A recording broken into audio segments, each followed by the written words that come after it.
খুবই অল্প পরিমাণের কাপড় ব্যবহার করে এই লং বেল্টের ব্যাগটি আমি বানিয়েছি। হ্যালো এভরিওয়ান, আসসালামু আলাইকুম সবাইকে। কি অবস্থা সবার, কেমন আছেন সবাই? এই ধরনের ব্যাগগুলো কিন্তু যে কোনো বয়সী আপুরাই ব্যবহার করতে পারে এবং রেগুলার ইউজের জন্য কিন্তু এই ব্যাগগুলো অনেক ভালো। এই ব্যাগটা বানানোর জন্য কিন্তু আমি চিকেন কারির কাপড় ব্যবহার করেছি। এইখানে কাপড়টির লম্বায় আছে 23 ইঞ্চি এবং চওড়ায় আছে 13 ইঞ্চি। এইখানে আমি মিডিয়াম সাইজের একটি ব্যাগ বানাবো। আপনারা চাইলে কম বা বেশি করে বড় বা তার থেকেও ছোট বানিয়ে নিতে পারেন। শুধু আমি যে ধরনের স্টেপগুলো ফলো করব ঠিক একইভাবে বানালেই হবে। যেহেতু এখানে একটি কাপড়ের ব্যাগ বানাচ্ছি, কাপড়টাকে শক্ত করার জন্য নিচের অংশে আমি পেস্টিং ব্যবহার করি সব সময়। পেস্টিং হচ্ছে অনেকটা কাগজের মতো, একটি পাশ গ্লসি থাকে এবং আরেকটি পাশ প্লেন থাকে। গ্লসি পাশটার উপরে কাপড়টাকে বসিয়ে এভাবে আয়রন করে দিলেই কাপড়ের সাথে পেস্টিংটা লেগে যায়। এইখানে কারো কাছে যদি পেস্টিং না থাকে আপনারা চাইলে বক্রমও ব্যবহার করতে পারেন। সেই ক্ষেত্রে চারপাশে সেলাই করে নিতে হবে। এখানে আমি আরেকটি কাপড় নিয়ে নিয়েছি।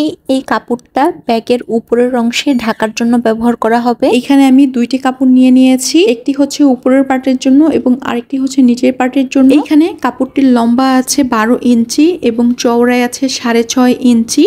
এই কাপড়টার উপরের অংশেও আমি পেস্টিং লাগিয়ে নিব। কাপড়টাকে মাঝ বরাবর ভাঁজ করে এইরকম শেপ করে কেটে নেব। আপনারা খেয়াল করলে বুঝতেই পারবেন আমি কিভাবে শেপ করে কেটে নিয়েছি। জাস্ট কাপড়টাকে কিছুটা ভাঁজ করে একটি সাইড থেকে এভাবে কেটে নিলেই হবে। তো এখানে আমার কেটে নেওয়া হয়ে গিয়েছে। ঠিক একই মাপে আমি যে আরেকটা কাপড় নিয়েছিলাম সেই কাপড়টাকেও এভাবে বসিয়ে কেটে নেব।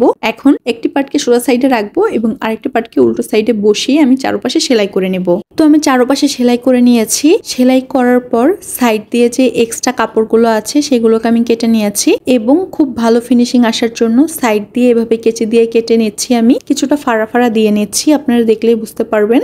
এখন এই কাপড়টাকে আমি উল্টিয়ে নিলাম। তারপর এটার চারপাশে আমি একটি চাপ সেলাই দিয়ে নিব। আমার চাপ সেলাই দেওয়া হয়ে গিয়েছে। এখন ব্যাগটাকে লাগানোর জন্য আমার এখানে একটি বাটন লাগবে। তার জন্য এই ব্যাগটার মধ্যে আমি একটি ম্যাগনেট বাটন লাগাবো। এটা আপনারা যে কোনো সুতার দোকানেই পেয়ে যাবেন এবং ম্যাগনেটটা লাগানোও কিন্তু অনেক সহজ। এই কাপড়টাকে মাঝ বরাবর ভাঁজ করে নিচ্ছি। একটি ওপেনারের সাহায্যে কিছুটা ছিদ্র করে নিচ্ছি। এই বরাবর হচ্ছে আমি বাটনটা লাগাবো। বাটনটাকে এই ছিদ্রের ভিতরে এইভাবে ঢুকিয়ে নিচ্ছি। এখন এই বাটনের অপর পাশে লাগানোর জন্য যে লকটা আছে সেটাকে এই অংশে এইভাবে বসিয়ে চাপ দিয়ে দিব, তাহলেই এই বাটনটা লেগে যাবে। তো আমার বাটনটা লাগানো হয়ে গিয়েছে। অন্যদিকে আগে যে কাপড়টাতে আমি পেস্টিং লাগিয়ে রেখেছিলাম সেই কাপড়টার একটি অংশে এভাবে এই কাপড়টা বসিয়ে সেলাই করে নিব। তো এখানে আমার এই কাপড়টা সেলাই করা হয়ে গিয়েছে। এখন আমি এই ব্যাগটার জন্য একটি লং বেল্ট বানাবো। তার জন্য এই কাপড়টার মাঝ বরাবর আমি আয়রন করে পেস্টিং লাগিয়ে নিব এবং দুইটি পাশ থেকে এভাবে ভাঁজ করে এইরকম একটি বেল্ট বানিয়ে নিব।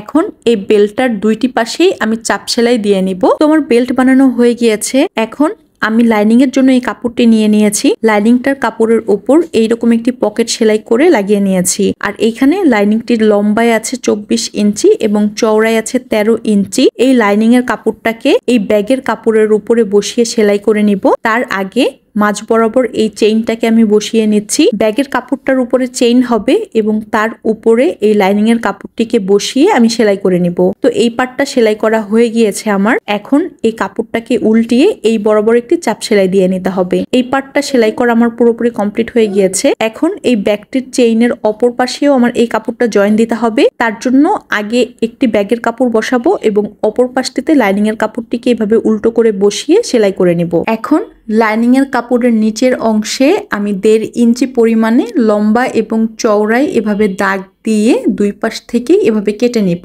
এই পাশটাতে যেই মাপে কেটেছি অপর পাশটিতেও ঠিক একই মাপে এভাবে কেটে নিব।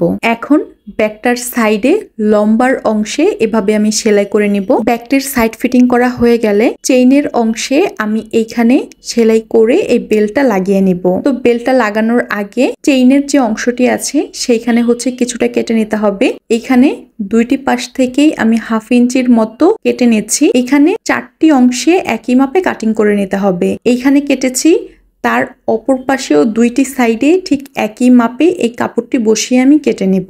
এখন নিচের অংশে যে আমি কেটে রেখেছিলাম সেই বরাবর কাপড়টাকে এইভাবে ধরে এই বরাবর একটি সেলাই করে নিতে হবে। একইভাবে অপর পার্টেও আমি সেলাই করে নিয়েছি এবং ব্যাগটির যখন সাইড ফিটিং করেছিলাম তখন একটি পাশে আমি এতটুকু জায়গা ফাঁকা রেখেছি যেন ব্যাগটাকে আমি উল্টিয়ে নিতে পারি, এবং চেইনের অংশে যে আমি কাপড়টা ফাঁকা রেখেছিলাম সেইখানেও এভাবে ব্যাগটির কাপড়টাকে ধরে সেলাই করে নেব।